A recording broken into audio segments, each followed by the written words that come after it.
how to adjust photo color definition on Samsung Galaxy S25, S25 Plus, Edge or Ultra.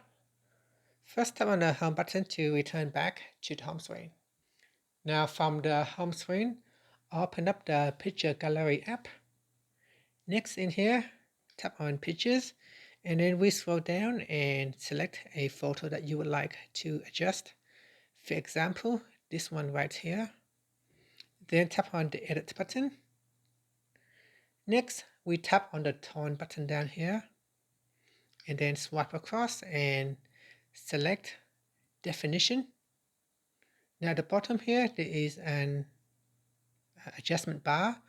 So here you can drag it to the left or to the right to adjust the definition of the photo. And that's it. After that, tap on the Save button to save the changes. Finally, tap on the Home button to return back to the home screen. If you find this video helpful, please like and subscribe to my channel for more videos.